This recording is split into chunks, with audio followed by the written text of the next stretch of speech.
Yo, c'est Westy, je suis DJ Music Producer à Tokyo et aujourd'hui je vous parle de mon expérience.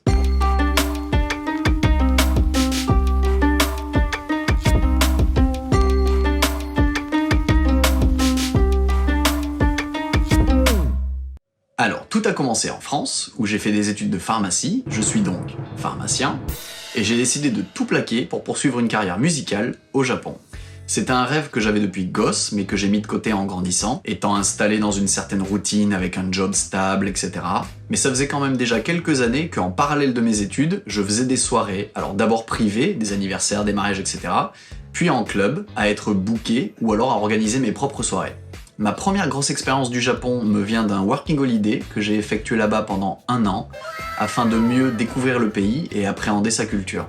Cette expérience a changé ma vie et m'a rappelé que finalement, ce rêve de gosse était toujours bien ancré en moi. À mon retour en France, je me suis donc posé beaucoup de questions car mon esprit était resté à Tokyo. En plus de ça, à ce moment-là, je commençais à avoir de plus en plus de clients intéressés par mes prods ou par mes services de mixage et de mastering. Du coup, ça commençait à devenir difficile pour moi de me lever le matin pour aller travailler à la pharmacie, alors que tout ce que je voulais, c'était être devant mon ordinateur, à produire des sons, préparer des mixtapes, etc. Forcément, au bout d'un moment, il a fallu que je prenne une décision, et j'ai donc décidé de tout plaquer pour retourner vivre au Japon et poursuivre une carrière musicale. Donc me voilà au pays du soleil levant, vous racontant mon expérience du pays en tant que DJ. Voilà, c'est fini pour les présentations, maintenant je vous raconte comment je suis devenu DJ au Japon et quelles sont les différences que j'ai pu ressentir par rapport à la France. Alors comme je vous ai dit, j'avais déjà une certaine expérience du DJing avant de venir ici, donc ce que j'ai fait en arrivant, c'est que j'ai commencé à enregistrer des mixtapes, préparer des edits, etc. Et je me suis créé un site internet, sorte de portfolio, qui me permettent de centraliser toutes mes infos, ma bio, mes morceaux, mes réseaux sociaux, mes remixes, etc. afin d'avoir quelque chose de facile à partager. Une fois que tout était prêt, j'ai pu commencer à chercher quels étaient les clubs du coin, quels étaient les types de soirées qu'ils proposaient et quels étaient les DJ résidents ou les DJ guests qui étaient invités régulièrement. Et pour ça, rien de mieux que Google, Google Maps et surtout Instagram. J'ai donc commencé à suivre différentes personnes ou différents clubs qui proposaient exactement ce que j'avais envie de jouer. Si possible des personnes parlant un minimum anglais, parce que mon japonais à l'époque était pas suffisant pour pouvoir parler correctement, et surtout pour pouvoir utiliser la politesse adéquate en fonction de la personne à laquelle je m'adresse. Si vous voulez devenir DJ ici, autant vous dire qu'il vaut mieux bosser votre japonais, ça vous ouvrira quand même beaucoup plus de portes. Après avoir reçu quelques réponses de patrons de club ou de DJ, ce que j'ai fait c'est que je leur ai proposé de passer à leur soirée, afin d'avoir un vrai premier contact, et aussi pour pouvoir leur montrer que j'étais motivé de mixer pour eux, quitte à le faire gratuitement dans un premier temps, mais pour qu'ils puissent juger de mes compétences, et donc juger de l'intérêt de me booker à l'avenir. Et c'est comme ça que j'ai eu mes premiers bookings. Et à chaque soirée où j'allais en tant que DJ ou en tant que client, j'essayais toujours de me connecter aux DJ de la soirée, surtout si j'avais kiffé leur DJ set, et cela afin de me faire plus de contacts, des potes, et de me faire connaître du milieu. Au plus on entend parler de vous, au mieux c'est.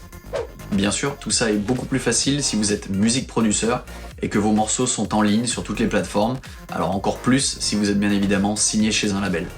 Le connection game est super important et c'est vraiment pas quelque chose de facile, en tout cas pour moi qui suis assez timide. C'est d'ailleurs une des raisons pour lesquelles j'ai créé cette chaîne, afin de travailler sur ma timidité. Mais pour réussir en France comme au Japon, il faut vraiment aller aux soirées des personnes que vous suivez et entretenir vos relations, parce que sinon, croyez-moi, si vous vous pointez pas au bout d'un moment, vous êtes très rapidement oublié. Surtout qu'ici, à Tokyo, des DJ, il y en a à l'appel et d'un très haut niveau. J'en connais plein qui sont extrêmement techniques, et croyez-moi, j'ai vraiment beaucoup appris ici. Donc en plus de bosser ses connexions, il faut constamment s'entraîner et s'améliorer.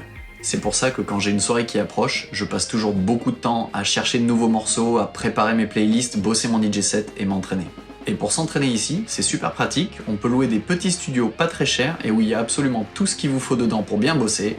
Je vous montre ça. Voilà, je suis dans un studio Noah, il y en a plein à Tokyo. Vous pouvez y pratiquer vos DJ sets, faire de la guitare, de la batterie, vous enregistrer au chant, etc. Et c'est dans les 2000 yens, soit environ 16 € pour 2 heures de studio. Et comme vous pouvez le voir, on peut travailler sur du très bon matériel. Ici, les Pioneer CDJ 2000 Nexus 2 avec une table DJM 900 Nexus 2. Ça vous évite de vous encombrer chez vous avec un contrôleur, etc. Et puis vous pouvez pratiquer sur ce qu'on retrouve vraiment en club. Là aujourd'hui, je bosse mon DJ set pour la prochaine soirée Nuit Blanche à Agea, qui est le plus gros club du Japon. C'est parti pour le training.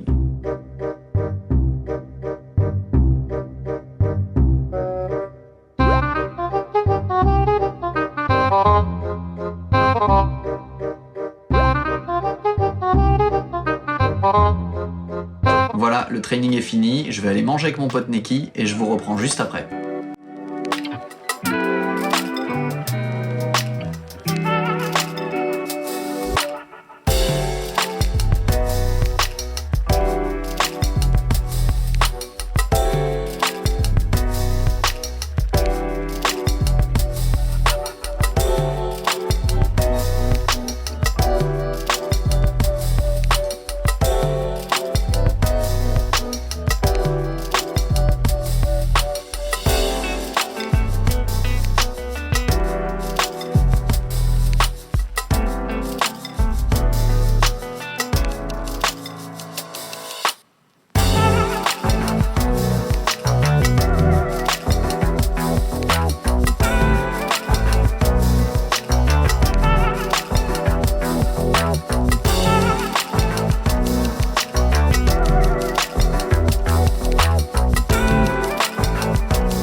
Voilà, je suis de retour et maintenant je peux vous parler des différences que j'ai pu voir ou ressentir entre la France et le Japon en termes de DJing.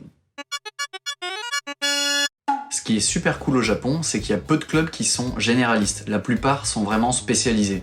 Donc on a des clubs qui sont hip-hop, d'autres qui sont électro, d'autres encore qui font des soirées techno, etc. En France, on a plus souvent des clubs qui sont généralistes, qui vont jouer un petit peu de tout et qui vont plutôt garder tout ce qui est electro house, etc. pour le plus gros de la soirée. Alors bien sûr, ça dépend des bookings, des clubs, etc. Et justement, au niveau des bookings, ici, ça marche un petit peu différemment. En France, tu as généralement le DJ warm-up, le DJ résident, et le ou les DJ guests qui vont arriver dans la soirée. Alors qu'en fait, au Japon, tu as quelques DJ résidents, et tu as beaucoup de DJ guests qui sont invités à jouer entre 30 minutes et 1 heure. Du coup, c'est cool parce que ça laisse sa chance à plusieurs DJ de pouvoir s'exprimer, mais par contre, la concurrence est rude. Et ici, niveau business, soit tu es DJ résident, auquel cas tu as un salaire fixe, soit tu es un DJ guest assez connu et donc tu négocies un cachet, soit tu es comme moi, un DJ un petit peu moins connu et donc dans ce cas, on te paye en fonction du nombre de personnes que tu ramènes à la soirée. En France, quand tu es invité à jouer pour un club, généralement tu négocies un cachet en fonction de ta notoriété et de tes compétences. Ici, ça va dépendre de combien de personnes tu as sur ta guest list. Donc au Japon, si tu veux t'en sortir, il faut un minimum de visibilité, de présence sur les réseaux sociaux, etc. et un minimum de connexion. Les prix dépendent des clubs et des soirées, mais c'est généralement aux alentours de 500 yens par guest que tu ramènes, soit environ 4 €, pour mixer moins d'1 heure. Du coup, si tu viens d'arriver et que tu connais pas encore beaucoup de monde, c'est difficile de vivre de ça. La plupart du temps, donc, tu vas jouer moins d'1 heure, et les guests qui vont venir à ta soirée, ils vont à peine payer tes frais de métro et tes dépenses de consommation. Parce qu'en fait, quand la soirée commence à 23 h et que ton DJ set est à 2 h du matin, inutile de te dire que tu vas pas siroter que de l'eau en attendant les premiers 35 heures.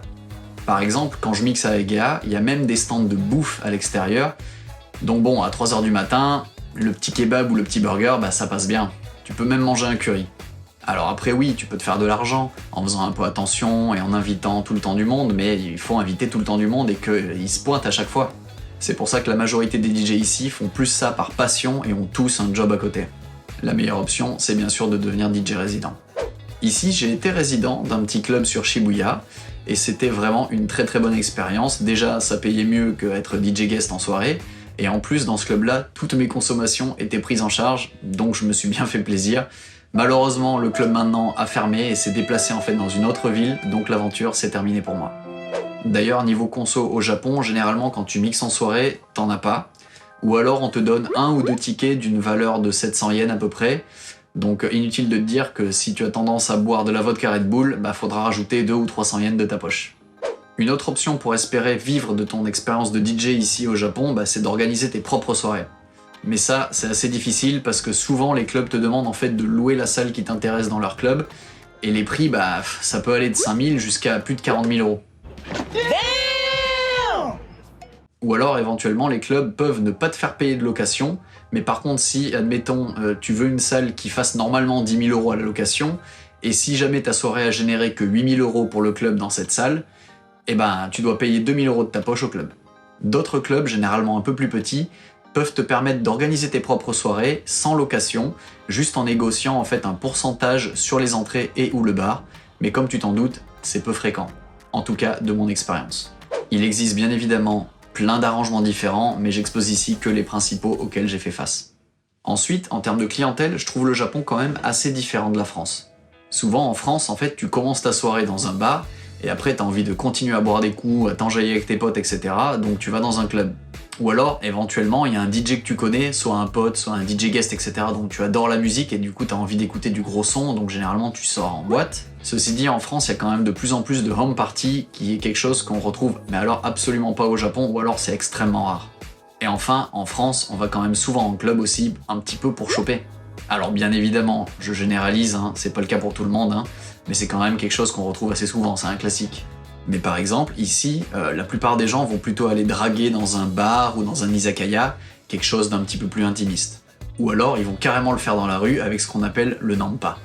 De mon ressenti, au Japon, en tout cas à Tokyo, j'ai l'impression que les gens vont plus en club, moins pour choper, mais plus pour la musique, pour écouter un DJ qu'ils aiment bien, etc. C'est une approche un petit peu plus musicale, pour s'enjailler, pour danser, tout ça. Du coup, si tu es un DJ house et que tu mixes à une soirée house, l'avantage du Japon, c'est que tu auras tout le temps des gens en fait sur la piste de danse parce qu'ils sont vraiment là pour écouter ce type de musique qu'ils sont venus chercher à ce type de soirée. Et du coup, à moins que tu fasses un DJ set absolument pourri, bah t'auras pas un dance floor vide. Et faut pas t'étonner qu'il y ait des gens qui soient là pour t'écouter, pour te regarder, etc., prendre des vidéos de toi, ou même pour te demander de prendre des photos et de te demander ton Instagram à la fin de ton DJ set s'ils l'ont kiffé. Et je trouve ça super sympa. En gros, musicalement, je pense que je suis quand même un petit peu plus épanoui au Japon qu'en France, même si j'ai adoré mixer en France et que j'ai beaucoup appris là-bas, notamment avec les soirées généralistes, où par exemple j'ai pu apprendre comment gérer mes morceaux, gérer mes transitions, afin de toujours maintenir l'ambiance et avoir toujours un dance floor plein, savoir s'adapter constamment. Mais bien qu'étant plus épanoui ici qu'en France, je gagne aussi beaucoup moins d'argent avec cette activité. Le mieux pour être DJ au Japon, c'est quand même d'être aussi music producer ou d'avoir un taf à côté. C'est ce que je fais avec la Ghost Prod ou mes services de mixage et mastering qui sont devenus maintenant mon activité principale. En résumé, pour être DJ au Japon, je pense qu'il faut avant tout être quelqu'un de passionné. Bien évidemment, il faut aussi bosser ses compétences, ses connexions, ses relations, sa technique, etc.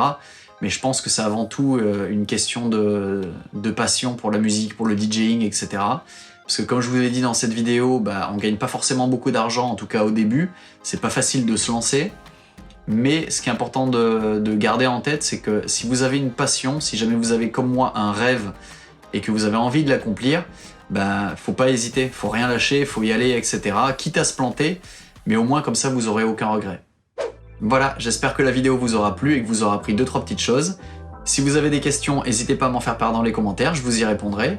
Et en attendant, si la vidéo vous a plu, bien évidemment, je vous laisse mettre un petit pouce vers le haut. Et si vous êtes curieux de suivre mon évolution au Japon, je vous laisse vous abonner et activer la cloche pour la notification. Et en attendant, je vous dis à bientôt pour une prochaine vidéo. Salut!